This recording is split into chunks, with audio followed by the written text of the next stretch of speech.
Are you ready? Because I know I'm ready. Are you ready to get hype as fuck? Hype as fuck. Hype as fuck. Hype as fuck. Hype as fuck. Hype as fuck. Hype as fuck. Hype as fuck. Hype as fuck. Hype as fuck. Hype as fuck. Hype as fuck. Hype AF. Get hyped as fuck. Yo, what's up, everybody?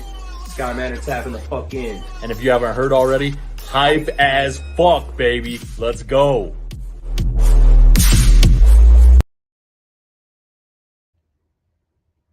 What up, what up? Welcome to another episode of Get Hype AF podcast. I am your host, Mad Wag Jackson, and today we have our special guest with us, Nick Givechi. I'm sure a lot of you know this guy, and we're on a pretty tight schedule because he's a busy, popular dude, so we're not going to waste any time. Go ahead, tag your friends in the comments, get them in here, and without further ado, please help me welcome Mr. Nick. Welcome to the show, Nick. Thanks. All right, so What's going on with you? oh, same old, same old. Not really, but we're not gonna touch on that drama. First off, let's kind of get anyone who doesn't already know who you are a little bit of an introduction. Some easy stuff. Okay. How old are you and where are you from to start out with? I'm 41. I live in Lawrence, Kansas. Well, Kansas City for people who aren't familiar with the region, but I live like 30 minutes outside of Kansas City. So I do spoken word. I've been chasing entertainment for 21, 22 years now.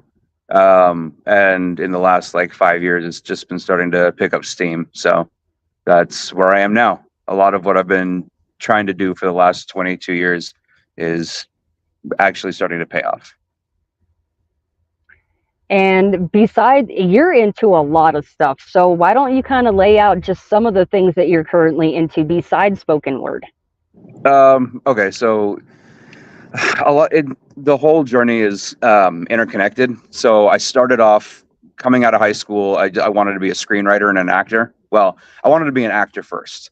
So after high school, I did a semester of college. I decided the theory of it wasn't for me. And I thought I'd learn more if I just went out into the real world and did it. So I moved to LA. I went on a whole bunch of auditions. I was told by one of the bigger agents at the time that I would have better luck if I was just if I wrote my own role, if I wrote my own way in. So I started to get into screenwriting so that I could write myself the role that I wanted to be in, but I didn't have any experience with screenwriting. So over years of practice, screenwriting turned into short stories, turned into spoken word, and then spoken word has since built back up to screenwriting again. So I am back into the film world. I'm actually shooting a short film later today. I have another short film coming up later this month. I have my own that I'm filming. We started filming last week and we're continuing later this month and into early August. And then my spoken word has started to gain traction as well, getting noticed most notably by Strange Music. And I've had a few features with Joey Cool. I'm on his next album, which I can't say too much about. Yes, please. For all entertainment purposes, please, for your sake and mine, don't get us in trouble with Trav. Right. So keep anything under the belt that needs to be, but please give us any goodies that you can release because there's a lot of us just itching to know what you're up to. So yeah, what I can say, what has been announced is that there is a Joey Cool album coming up. That's all at this point. And there is the project that's slowly rolling out with Tech9. I am a part of that in some way, but I can't say more than that. So they're two.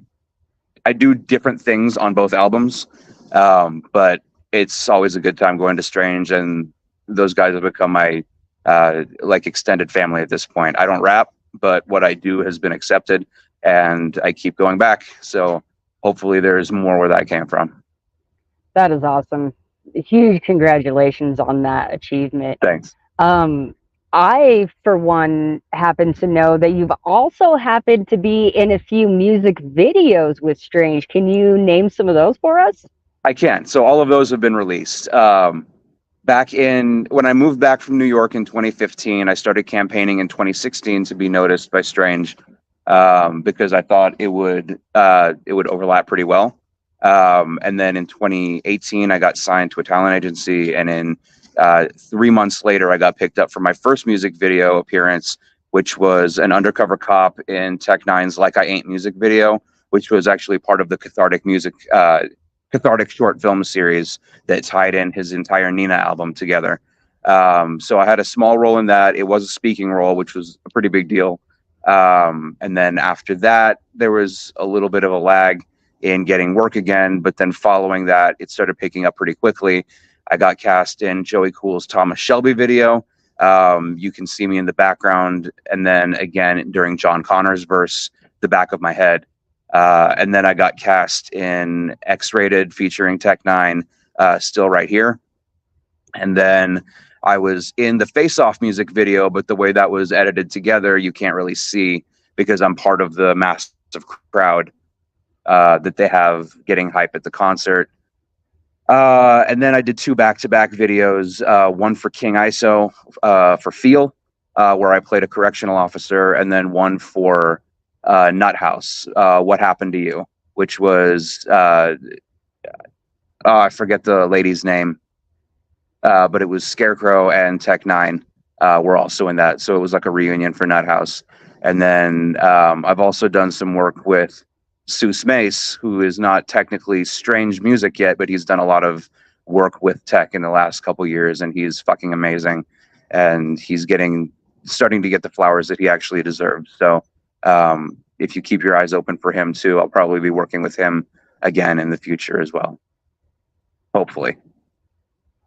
Shout out to you and him, because you were actually one of the people who turned me on to Seuss Mace when Ear House started to come around, which has been 3 years now. Yeah, so, 2021. Yeah, you guys have you've known this was coming for a while. Well, everybody keeps everything pretty close. They play it close to the chest. Tech is very calculated and methodical about what he releases and when he releases it. So even if I'm close with some of the people close to him, they don't tell me everybody keeps what he wants a secret. So as close as I've been with Seuss, I only know what is allowed to be said, and I don't know that much. So I just know that Seuss, I know the projects that Seuss does on the back end, like when they're released, but I don't know what's coming up for him. But I know that there are big things. You don't just work with Strange once and then never again, because they only work with the elites. And if you're good enough to get in, you're good enough to come back. That's just how it works. Wow. That's got to make you feel good, right? It does. I never thought that I'd be this close, and to find out that I have what it takes in any aspect to be in their circle and even get to the point where I'm recording anything with them is awesome. So. Right on. So you've already listed quite an array of people who you've had the pleasure to work with. Do you, and I'm going to use this term loosely, do you have a favorite feature that you've done so far? So that's kind of a loaded question, because each one I pour a lot into. And because of what I do, it's not like with rappers have their own character, right? Like you have your own stage presence. And when you go into something, the feature that you do is always reflective of you more than it is anything else. Like you'll hear people talk about their own life on any track that they go into. I don't do that. Like I do something a little bit different because I'm not a rapper. I don't have my own persona. I come from a theatrical background, so I adopt a character and I try to build a supporting foundation for the project that that's being put out. So every time I go into something, it's 100% for that project. So with that being said, there are two major ones that I've been featured on that I'm very proud of how I wrote them. Big shout out to the first person to put me on, which was Daz Exotic, Brandon Beck. He put me on a song called When Was the Last Time, Two Lives. And I was really proud of how I wrote that one. And they engineered the shit out of that. So it sounds fucking fantastic. And then when Joey Cool first brought me in, I'm on his extended release of Enjoy the View, the first track on the extended CD, which was Swanky Very Much. I was very happy with how that turned out because I literally just went with the energy that he gave me, and I tried to write something that I knew he would relate to. And it was stuff that I'd been going through as well, but I always go with what the artist needs, not necessarily what I want to say. So with that in mind, even though I named just those two, I've done a handful of other things with Mike Cole. I've done stuff with Seuss, which I'm very proud of. But every time I do something more, I take the skills that I've learned from the last feature and I put it towards the next one. So with that being said, everyone is my favorite, but everyone that I do is the best I've ever done. And I try to make it that way on purpose so that there is no time where somebody's listening to what I do and think, oh, he's not achieving as much as he did before. So I always try to grow. It has nothing to do with the artist that I'm with. I just try to do the best that I can for the artist that currently has me on. Right on. I love that. No picking and choosing, just giving your 100%, 100% of the time. All right. So I know that you had an opportunity to actually perform once with Daz, as you just previously mentioned. Have you had the opportunity to perform beyond that I don't know on stage? Not live. I mean, so I've done stage performance before, but all of it's been in the realm of slam poetry, like going to competitions and performing 100% in the realm of slam poetry and spoken word. But as far as the hybrid with hip hop and doing what I do these days, I've only performed the one time with Daz on stage, and that was when his tour came through the town that I live in. So I went to the venue and I performed live, and it was received really well. And dude performs, like, he gets on stage to pour his soul into it. And so he does the same thing I do. He puts 100% of himself into every moment. There's a spoken word artist, his name's Asia Sampson, and he always talks about the concept of 3 or 3,000. And that's exactly how Daz operates as well. He performs the same way for an audience of 3 that he would for an audience of 3,000, because he wants whoever spent the money to come in and see him to have that experience and feel just as special as they would in an arena. And that's why I show up. That's why I do what I do. So we all give it our all every time we show up. And yeah, so to answer your question, that was the only time, but that was the last time, ironically. But I'm hoping that at some point I get called back on stage and I can do more, specifically with Strange Music, because that would be fucking amazing to stand up in front of their kind of audience. But I'll go on stage anytime I'm asked and anytime I'm available. So having done kind of 2 different sides of the whole stage thing, what's it like going from being a spoken word poet doing that kind of thing on stage versus music? Is it the same or is it completely different? It's from my standpoint, doing music is a lot harder because I'm trained to perform, like, I talk in a very natural cadence, and doing anything to music kind of forces you to adapt to what the beat wants, what the music wants. And that's a very hard thing for me to do. Like, if you hear me rap, it sounds like I suck. But if you hear me do spoken word, you can tell that that's where I came from and that's where my strength is. So the answer will change no matter who you talk to. But for me, music is a lot harder, and it takes a completely different skill set to be able to adapt and say words in ways that you wouldn't normally say them, because that's what the rhythm is demanding of you, and that's what makes it sound good. But I do my shit a cappella. So when I write, when I perform, it's very character oriented. It's very story oriented. The inflection is where it's meant to be, to make it more of a dramatic reading and create like a cinematic landscape. So there is a lot of overlap in what I do, and I'm very influenced by shows like Def Poetry Jam and artists like Talib Kweli from like the early 2000s. But to bring that into music, the engineers do a lot, and they're the unsung heroes, because people like Matt Phoenix, who engineer a lot of Joey's music, understand what it is that I'm doing, and they make me sound fucking amazing when they put it behind it. So I go in knowing 100% of what I do, but they've got to work with it a little bit to orchestrate the beat to make it sound right and seamless. So. Right on. Okay, so this one actually has absolutely nothing to do with your own library of amazingness that you've accomplished, but just a random question.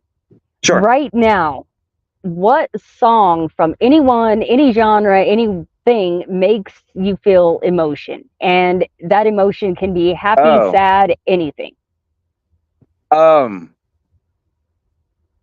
There's a handful of them, but the one that consistently hits me in the heart is Story by NF.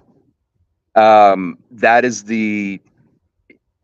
speaks to all of the theatrical production that I ever want for what I do. Like, if you listen to that song, Story by NF, there is a beat, but it's very cinematically produced. And you can hear the story like it's a scene in the background.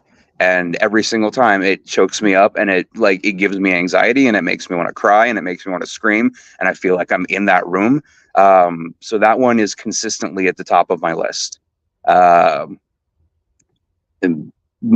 beyond that, more recently, when that new Eminem CD came out, Death of Slim Shady, a couple days ago, the song Temporary and Somebody Save Me got to me. I don't know how often I don't know at what point I'll be desensitized to it and I'll just listen to it, but I did cry when I heard those.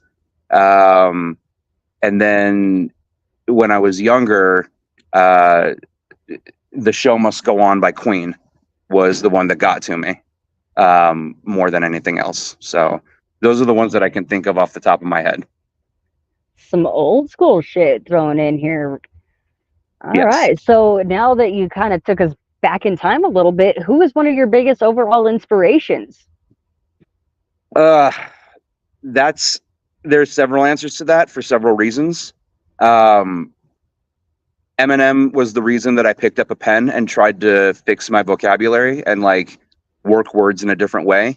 Tech Nine was a huge influence in drive and business. Just like his tenacity to make something out of a genre that nobody thought would succeed except him. And I've actually had this conversation with him before, and he said, you just have to believe in yourself.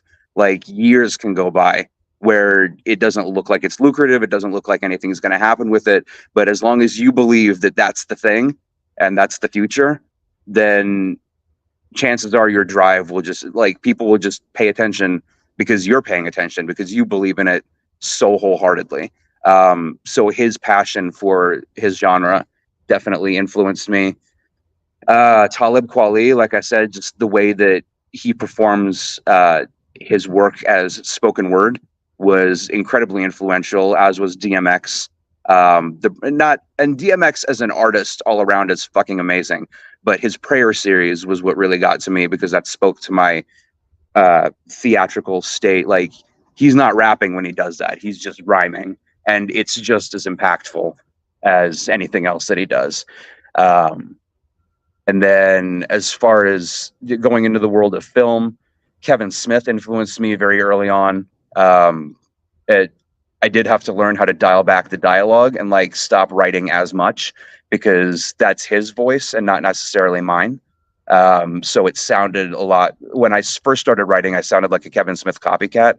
So I had to figure out where my voice was coming from.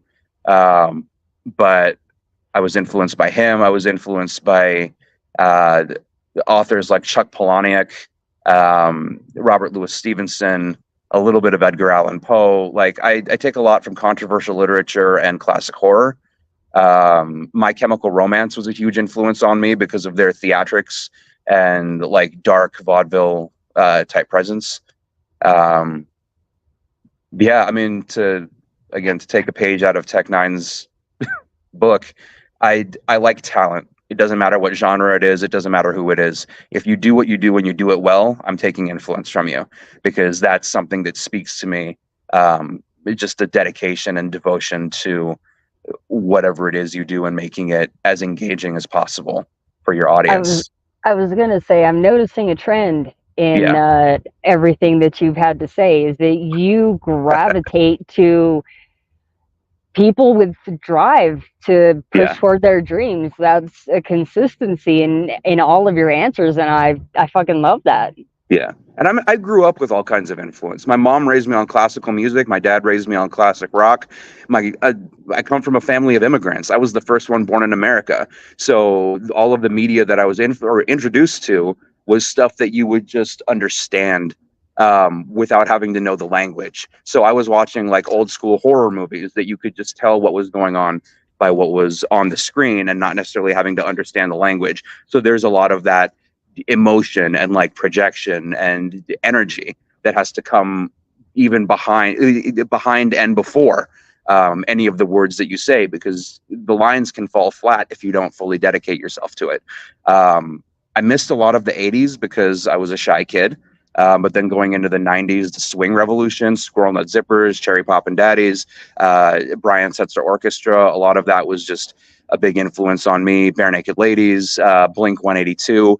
It was just anything that was hype for what it was. So yeah, like you said, anything that was there that I could get behind and like see people reacting to, I wanted to learn something from that. So I have a little something from everything. Would you mind telling us a little bit more about your family background and where you are from? Because I don't know if a lot of people realize that you are not an American, technically. I actually am. So I was born here in Kansas. So I was born in Kansas, but I was... is what I mean. Oh, sure. So I was born to immigrants. My mom and dad both came from the Middle East. Both of them are from Iran. I have a little bit of Arabic in me, or a little bit of Iraqi, mostly Iranian. And then I've done my genealogy and a lot of like going back in history. I have family lineage that goes into Northern Africa and into like India and Nepal, and like the country is just under China and like around India. So I have a lot of Middle Eastern nomadic heritage. And then my parents came to America to go to college. They met in America, and I was born in Kansas. So that's my history. That's cool. I wish, but I could take the time and go find out my own history like that. So I guess I don't need to wish. I just need to go do it. You got to spit in a tube. It's kind of invasive. You'll send your DNA to some lab in Langley, Virginia, and they'll poke around at your DNA. So I can see why a lot of people are skeptical about it, just because of the state of privacy and all that. But I wanted to know. That's just what I was going to say. My luck, I would go submit my DNA, and I would have some long lost poor felon family member calling me up going, dude, they just tracked me down because you put your freaking DNA in this website and they realized who I am. They caught me. Like that's my family. That'll happen. Right. I ain't gonna go to jail. I'm a good kid, but guaranteed I'll throw one of my families inadvertently under the bus.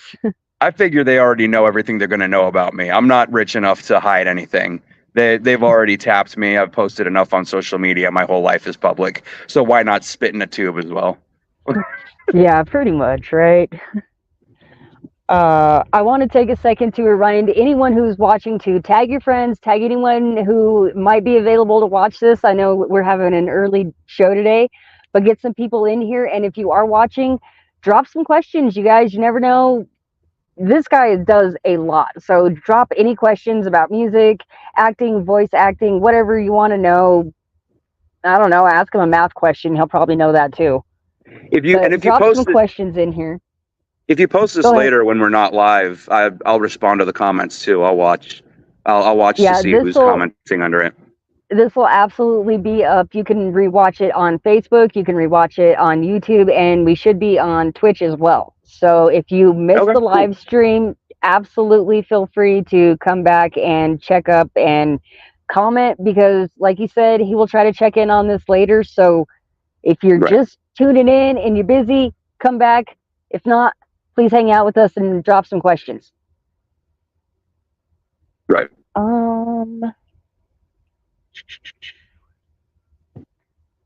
Okay, so why don't you just you told me you had some pretty neat stuff that you were going to be able to tell us. So without getting us in any trouble, what kind of cool stuff you got going on? I kind of touched on it. It was the recurring features with Strange Music. I can't really talk about too much of that detail because they do the rollout on their own. But there are, I will say just very briefly, there are two projects, one Tech Nine, one project, one Joey Cool project that I'm on.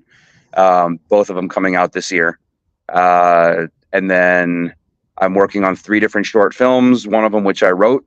And I'm directing and I'm starring in it as well. Well, I'm co-starring. A girl named Tiffany Foster is the lead role.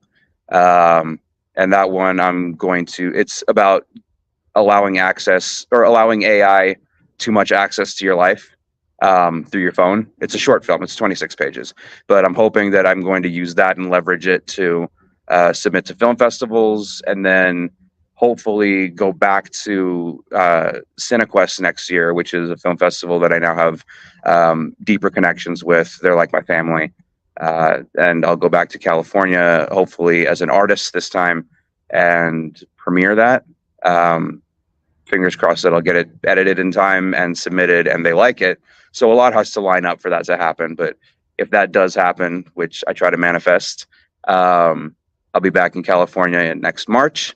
And then I continue to push forth at the gym so that I can get myself in Hollywood condition, even though I know that these days it isn't one type of body that gets in, it's all types. And there's a lot more inclusion, but I still know how I imagine myself in my head. So I would like to present the way I feel, which is a huge deal for anyone to be able to feel good in your own body. Yeah, absolutely. To marry your body and spirit together and just be like, yeah, this is who I am. That is a big deal. So I keep pushing forward and I try to get better every day because no matter what the era is, we all know that Hollywood is not kind to those who age, and that's all of us. So as I get older, I need to work a little bit harder and be able to compete, which these bags under my eyes right now are doing me no favors. But with a little bit of sleep and plenty of exercise and water, I'll recover in a little bit and I can move on from this overnight job that I have, which is exhausting. But yeah, that's all I can say for that right now. And then if you want to follow me on social media, I'm more prominent on Facebook. So you can just look me up, Nick Givechi. And you can follow all of the film and spoken word stuff that I'm doing. And I heavily promote any project that I'm involved in. So you can find out what I'm doing. And if you want to promote your own stuff, you can book me to be on it, and I will do all of your legwork for you. There you go. Hit this I'll talk guy about up. anything that I'm on. Right on. All right. Well, before you get too popular here, I'm going to have to be hitting you up in your personal messages for some intro or a little skit or something for my next album before you turn into Tech Nine. Before the price goes up. God willing, I turn into Tech Nine, because even then I'll be collaborating with everybody. I just told him yesterday. Like I found a track where he was on it with EA Ski and Too Short, And I told him, I was like, dude, the game 6 Degrees of 7 Bacon should exist with you, because everybody in the rap game is like 1 degree of Tech 9. He's got everybody in his pocket. The man collaborates with anyone at any time, anywhere. Like, again, he goes after talent. It doesn't matter who you are and how long you've been doing it. If you're good, you're good. I mean, he said it about Seuss Mace. Seuss was underground until a couple years ago. I mean, even technically, he might still be considered underground. But Tech goes on interviews and calls Seuss Mace a killer lyricist. Like, a man of Tech 9 status doesn't need to throw out accolades to anybody. He's already made it, but he does because he recognizes talent, and God willing that I would ever be in a position to do that, so that I'd never be so popular that I wouldn't work with somebody that I viewed as talented. Like, I don't want to be that elite billionaire that just wallows in my money and doesn't give anything back. I'd rather be Nipsey Hussle than Drake, is the point. Like, the community is more important than dying on a bed of money. So Absolutely. And that is what I agree 100%. And that's what, that is the kind of mind frame that draws me to the type of music and the artists that I listen to. yeah, If you are a Kanye personality where you want to die on a bed of money, I'm immediately turned off. I don't care how amazing your music may be. right. I might listen to it and I might like your songs, but we're not going to be one of the first people I am tuning into. And I mean, like, I love Kanye's a musical genius, and I'll listen to him, but I'm not going on social media and hyping him. He's got the hype, and he's got plenty of, like, he doesn't need any more. Yes. But there are plenty of people. I'm glad you brought this up, because you actually posted a post, I believe 1 or 2 days ago, about the Tech 9 and Eminem's album dropping, and you said something very similar to what you're saying now. Yeah. You weren't trying to diss either one of them or downgrade anything they had done. You were simply stating that they've had their flowers, they've had their cookies. Why can't we put some focus on some other underground or upcoming artists who haven't seen that? And that's another thing about you that I love, is that you are grounded. You know, you see realness instead of just money signs. Well, and it's easier to do when you've been at it for so long. Like, there's a level of a reality check that comes with doing this for 22 years and still grinding to become famous. Like, if you become big too fast, you get like this false sense of what reality is, right? Like, people who just go out and get discovered they have a very distorted sense of reality and what it means to succeed and what you have to do to keep it. So it's like they say, easy come, easy go. But then people who have been working at it for decades, and they're still doing everything every single day to get to that point where they're just, they pour themselves into their art every single day. And that's just how any good business runs. You have to give an entrepreneurial spirit 100% every single day, all the time. And we have to do that for marketing as well. Like, we have to be CEO and artist as independents. And someone like Eminem, I love his music. He's extremely influential and extremely talented, and I'll listen to him all day long on my own. And he's perpetually on my gym list, but his marketing machine doesn't need me. His marketing machine already has all the momentum it needs, and I don't need to mention his name once for him to get 100 million streams in 2 days. He's good. Exactly.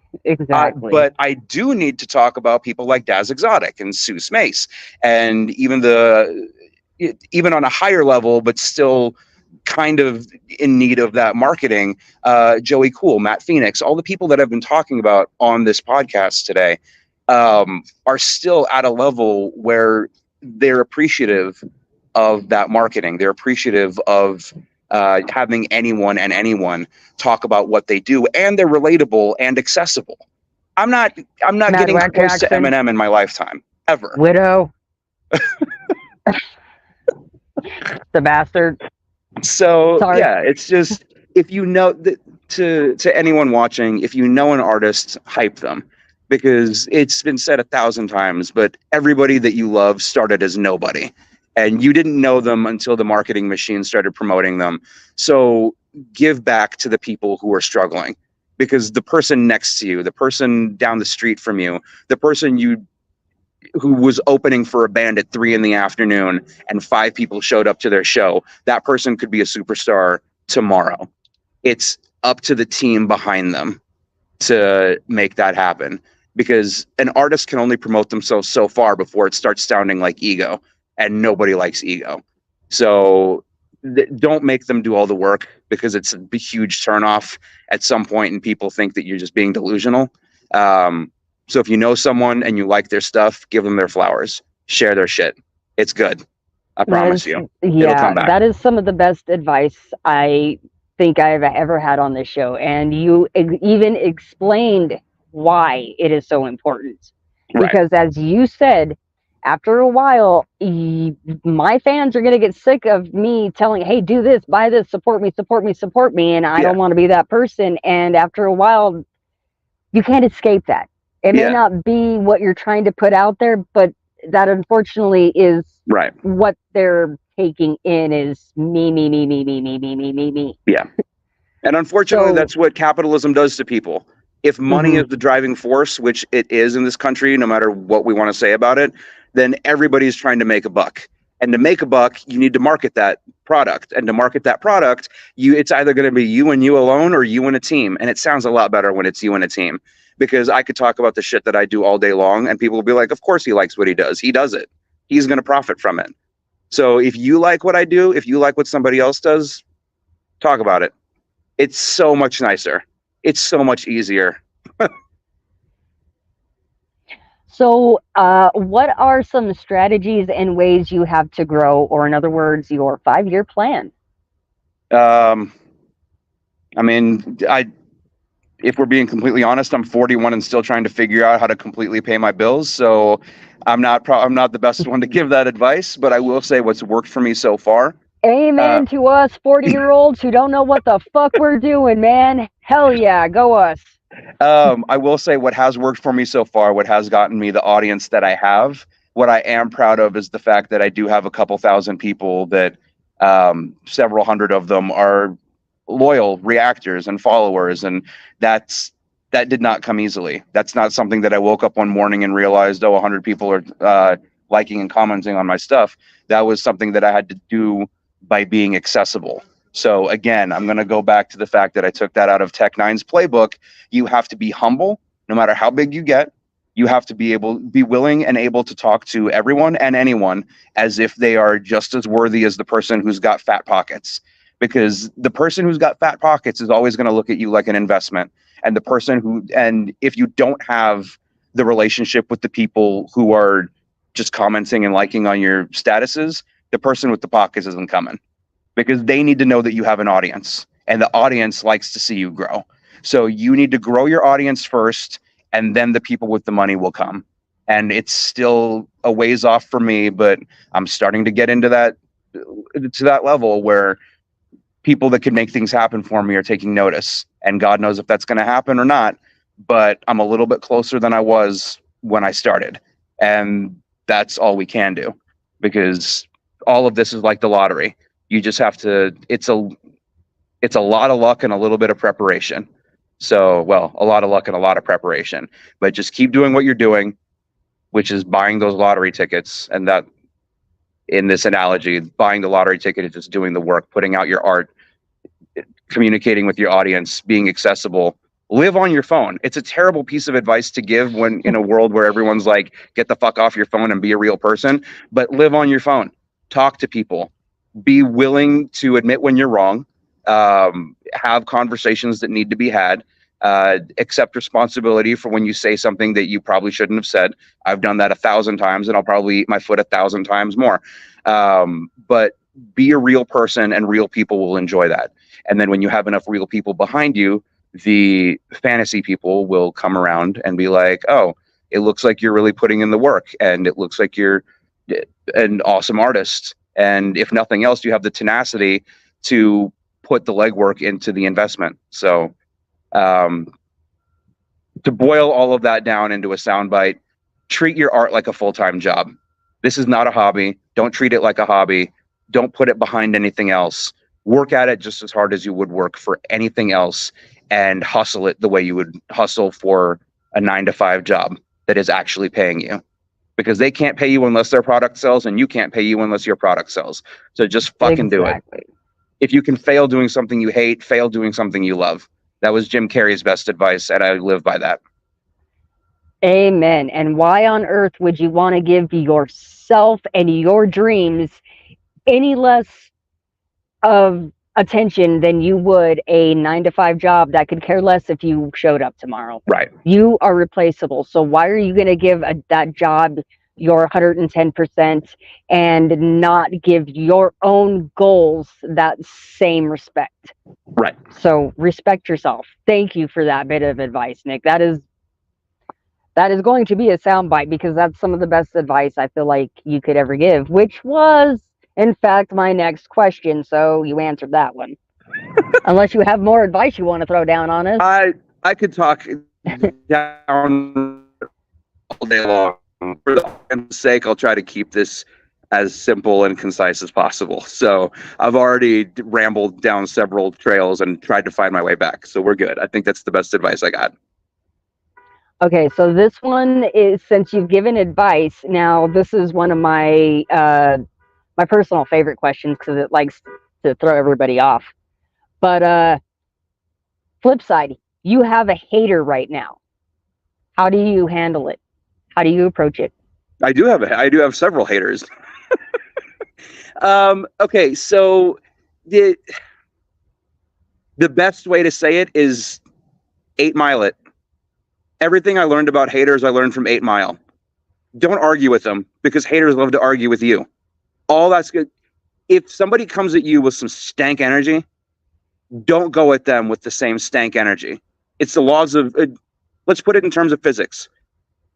If somebody's driving 60 miles an hour down the road, and you're driving at them 60 miles an hour down the road, and you collide head on, the collision is 120 miles an hour, right? Because 60 miles this way and 60 miles that way is going to combine at 120 miles an hour, and it's devastating. But if somebody comes at you at 60 miles an hour and you're right behind them at 61 miles an hour, if you rear end them, you hit them at 1 mile an hour. So go the direction they're going. That's my advice to you, because the impact will be less and nobody will get hurt. You just have to bury your ego and learn how to roast yourself, and roast yourself better than the other person can do. Because if you sweep their legs, they got nothing to come back with. So like I said, 8 Mile it. Figure out anything that anyone has to say about you, and figure out how to make it more devastating, more creative, and come at yourself just as hard as they are coming at you. And that way they can't even be the best at hurting your feelings. They'll become irrelevant. You essentially take their power away. Right. Make your haters irrelevant by taking their side against you and doing it better than them. And it just looks like comedy. That's bury your ego. Ego will fuck you up faster than anything in this business and anything in life. Don't wake up thinking you're the shit. Have faith, that believe in your abilities, but also don't hold it so sacred that you can't fucking take a hit. That's it. I love that. You're doing some amazing shit. I'm gonna throw you're like giving me fucking perfect promo opportunities, dude. Here, stop it, okay?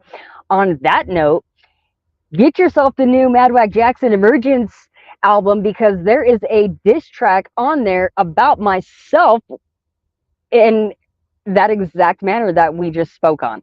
I completely dissed myself on a diss track on my album. So yeah, if you want an example of what he is talking about, of 8 miling yourself, go buy my album and listen to my diss track. Yeah.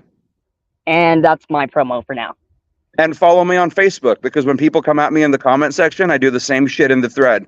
All it does is it ups your algorithm, it keeps your post relevant, and it's fucking hilarious to watch your fans and friends and followers. They'll all come in and watch you fucking roast yourself better than somebody else can, and they will fucking love you. That shit will be so funny. It's the best thing you can ever do for yourself. I promise. And go get her and go get Mad Wag Jackson's album. My buddy Cameron in the comments is being a smartass, and this is freaking hilarious. He says, "I wake up taking a shit, not being the shit." That's your soundbite. Anything I've said is no longer the best. That is your soundbite. Thank you for that, Cameron, and thank you for watching, homie. Thank you, Dasha, for tuning in. Thank you, Lorena DeLise, for tuning in. Thank you, Mom, Shelly Jackson, in case those of you don't know my mom. DJ Lucas, Sierra Carter, Johnny Hayes, Chris Boyd, thank you guys. And if I missed you, thank you for watching. Drop a couple more comments, questions, and Nick, I'm going to have you go ahead and tell us anything we might have missed, and make sure to drop your any social handles that may differ from what we are seeing here on Facebook so that people can find you. Okay. I'm gonna make this quick because it's hotter than fuck out here, and I gotta sign off pretty quickly. But yeah, to just sum up very quickly. Sorry, I had a Princess Bride quote go through my head. No, there's no time. To sum up, support your artist friends. Don't have an ego. Work as hard for yourself as you would for anyone else. And follow Madwack Jackson and myself on social media. My name is Nick Givechi. I'm on Facebook primarily, but you can also find me on Instagram, which is the only other thing I really use. And I will see you on the way up. There's a lot coming. Yeah. Right on. I look forward to it. So that's all I got. I do have one question that my fans would kill me if I absolutely forgot to ask this question. So the last one to end out our show, what is your favorite dinosaur? Oh, can I just say the Jurassic Park movie? Like, okay, so. Or at least pick one movie. Okay. It's always going to be the first one. I remember, okay, so I don't really know dinosaurs the way you do, so I'm not even going to pretend like I'm going to pick up my favorite dinosaur and bring it to the expert. I'm not going to do that. What I will say is I was 9 years old when Jurassic Park hit the theaters, and I went and watched that fucking thing every weekend that I could until it left the theater. I have never been so enthralled by anything in my life, and the product or the production effort that went into that to make like full scale robotics, animatronics, to this day, and the I actors, swear to like when you God, see the actors, does not match. AI Right. today is nothing comparable to what you were saying. That original, the Right. animatronics and the digital work that was first done in that first Jurassic Park movie. When you watch that first Jurassic Park, there is a scene where Laura Dern gets, like, when she first looks up and sees a brontosaurus, the trivia behind that is that that was the first time, she's not even acting. That was the first time Laura Dern saw that brontosaurus, and her reaction is real. Like, that is a holy shit, look at the size of that fucking thing. And they did that purposely. That was Spielberg's design so that he would get the most honest reaction out of his characters. And a lot of directors do that. Like the director of It did that to the kids because he didn't want anyone to see Bill Skarsgård in Pennywise costume. So he wanted to scare them legitimately. And all great directors do shit like that. Even as problematic as it sounds, you learn how to elicit the reaction that you want. So, but putting that aside, like I said, I rabbit hole. My favorite dinosaur anything is the first Jurassic Park because I still remember how I felt. I jumped when those raptors were attacking the kids. Like when the severed arm came out from behind, like the control room panel. All of that. The fucking movie is fantastic. And if I have to pick with my amateur knowledge of dinosaurs at all, I'm gonna have to go with a pterodactyl. It's basic as fuck, but I had a 3D puzzle of a pterodactyl when I was a kid and I put it together, so I'll go with that. Right on. I just love that you know those behind the scene facts about the movie itself. Like, that made my freaking day. I know film. If it's a dinosaur film, I probably got some trivia about it. But if it's just dinosaurs in general, I don't have that. Did you happen to know that in that movie, the scene where T-Rex comes through the top of the window of the car and the kids are holding the glass screaming, that is also real? That glass broke and they lost control of the animatronic. That was not supposed to happen that way. So she is genuinely screaming for fear. Yeah, in I that did know scene that as well. That's not something I would have been able to pull on my own, but now that you say it, I remember that. I did read that. But that's fucking amazing. Yeah, glad they didn't die, a lot of amazing but for the stuff. sake of art, I'm glad that happened. yeah, no joke. No joke. Right on. Well, I know you are out helping some people right now, so and you're out in the heat. I'm out in the heat. It's getting ugly, so I don't want to keep you any longer than we have. I want to thank you so much for coming on and taking time out of your day to be with us. You were always more than welcome back on this show, and I am going to send you off in the hopes of every single track that you are part of has over 1 million streams.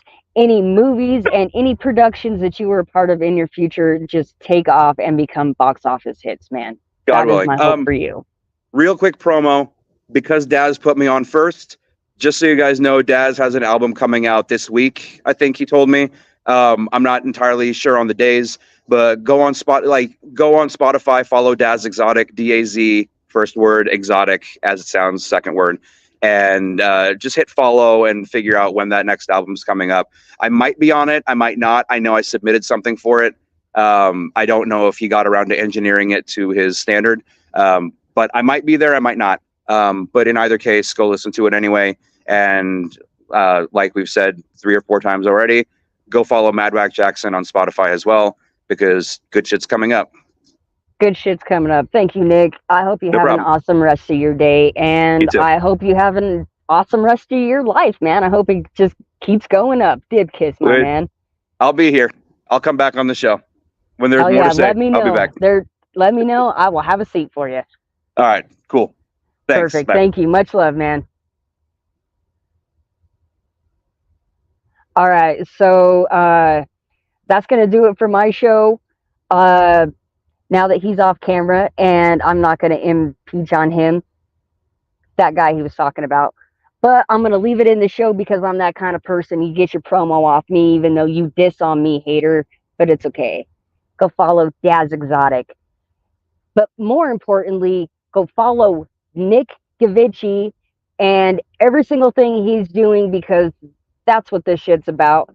Dude is killing it. He's working with strange music. He's helping out the little guys. He's helping out the big guys. He's helping out every guy. He is the guy who now needs help. Go follow him, support his dreams, and thank every single one of you who hopefully I shouted out. If I missed you, I apologize. Bree, I see you. Thank you for tuning in real fast. Yes, it is the end of the show, but you can always go rewatch this on YouTube. So by the way, if you're watching this on YouTube, I would definitely appreciate it if you could hit that subscribe and that like button. For some reason, you guys never hit the like or the subs when you watch on YouTube. I need that love. Hit those likes. And I have another episode coming up this weekend. So stay tuned. Things are happening. And I am going to take one more second to just kind of say to anyone who has been following the my life over the last week, this link below is you can donate stars, you can donate directly, but I am going to specify that any donations made for the next couple months will not be to the podcast, but because wifey and I have ran into a little bit of car/home problems. If you know, we RV live. So if you would like to donate, please, please, please, it is so important. You can go check out all of the behind the info on that. Hashtag Save Dudley RV. I'm not going to go into too much on the show, but if you're interested and would like to help wifey and I with that, look up hashtag Save Dudley RV. Go look on my timeline. You'll see it. It's pinned. Any support you would like to help donate or anything like that is super appreciated. And I am just saying that so that you know that I am being clear as day, and that any donations, despite what this little banner says, will be going to helping us keep our home and not directly to the podcast for the time being. So if you'd like to donate, you could do that by giving SARS. You could donate directly via Facebook MetaPay. You could find PayPal, Cash App, and Venmo links in my personal bio as well. Enough of that crap. Thank you for watching, and make sure you turn on those notifications so you don't miss the next episode of Get Hype AF. I hope you guys stay hype AF. I hope you're staying cool because it's hot out there, and I can't wait to see you guys for the next episode. Much love, you guys. I'm out.